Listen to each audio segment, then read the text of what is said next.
That's right, it's that time again, and thank you so much for joining me. It's Ryan the Collector Kid. Now today we were able to go to the Nexus Toy Fair and I was able to get a store there. This was the second one for the year, being the 12th of April. So I was able to get everything loaded into the car, headed off to the leisure centre in Vic Park where the Nexus Toy Fair was held. I had an incredible day today. Obviously it was a bit of a slow burn today, but I was able to bump into my friend Chris, which is always a pleasure to see. I was also able to catch up with some customers that had bought stuff from me previously. We were able to have a look at their collection rooms, which was really cool. I met a guy who was with his family all the way from Brisbane. He told me about some incredible toy fairs that he also runs in Brisbane and invited me along. So maybe sometime this year or the end of this year, I might be able to make one of those big toy fairs, but I hear they are incredible. I was able to sell quite a bit of different things from my stall today, which was incredible. Now, although I didn't really sort of have time to have a look around, my good friend Pete was very kind enough to spot me on my stall. I was able to do a bit of filming, and this is what we found.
So overall, it was an incredible day. Although I couldn't get around to all the stores because it was so busy, and always good to see some new faces and also share collection room pictures and stories as well of how we got into collecting toys.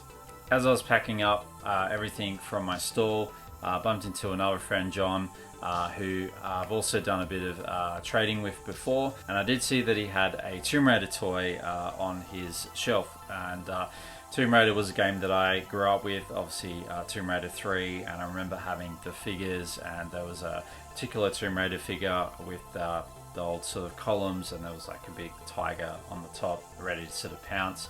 So I remember having that, but I never had any of the other Tomb Raider figures from the series until today.